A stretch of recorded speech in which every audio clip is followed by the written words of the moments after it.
Paris, 2002. Le silence impénétrable, inaltérable, me faisait peur. Je n'entendais que le bruit continu des appareils auxquels j'étais reliée, auxquels ma vie, tremblante, était reliée.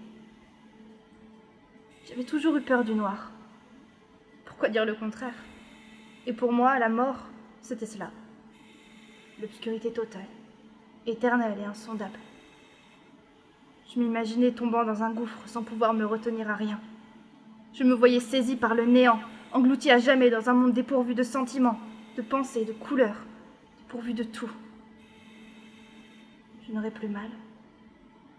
J'allais me perdre dans ce vide, tout oublier, tout effacer, jusqu'à la trace de mon existence. Au fond, si c'était ça la mort, la vie m'avait peut-être déjà quittée. Mais non, j'étais toujours là, étendue, immobile, le visage blafard secoué de tremblements convulsifs, attendant la fin. J'avais peur, si peur que je croyais que ce serait la peur qui aurait le dessus, qui me tuerait avant la maladie. J'avais plus ou moins accepté la douleur, compris qu'elle resterait à me dévorer sournoisement jusqu'à la fin. Mais je n'avais jamais oublié la peur qui, toujours tapie en moi, me consumait, me hantait, me submergeait sans répit. J'avais peur du silence, du noir, du temps, de l'oubli, de l'éternité, de la mort en soi. Je désirais arrêter le temps, lui ordonner d'interrompre sa course. Je lui criais de revenir en arrière, de me rendre ma vie, mon avenir. Je n'avais plus rien auprès de moi qui puisse m'aider, me réconforter, et seule subsistait l'angoisse, toujours croissante. Puis le rêve était arrivé.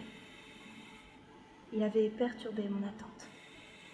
Il m'avait changé, projeté hors du temps, hors de la vie que je menais ou de l'absence de vie qui constituait mon univers. Je voulais que le rêve ne s'achève jamais, qu'il me fasse oublier tout le reste, qu'il l'efface du monde. Je croyais pouvoir vivre dans mon rêve, faire de lui ma réalité, et de ma triste réalité un rêve lointain et invraisemblable. À mon insu, j'avais repris un peu d'espoir. Mais ce n'était qu'un rêve. Cette constatation revint en force briser mes illusions. Alors j'ai pris une profonde inspiration. Et j'ai regardé la vérité en face. Celle que je lisais dans le regard fuyant des infirmières. Celle qui se nichait, craintive au fond de moi. Je ne pouvais pas continuer de croire que ma vie reviendrait comme avant. Je n'en avais pas le droit, pas la force.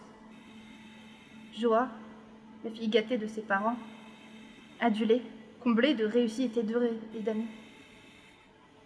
Joa n'existait plus. J'ai retenu ma peur. J'ai brisé la carapace irréelle dont j'essayais de m'entourer grâce à ce rêve. Et j'ai dit à voix haute, pour mieux entendre ce que je fuyais, j'ai 14 ans. Et je vais mourir. Point.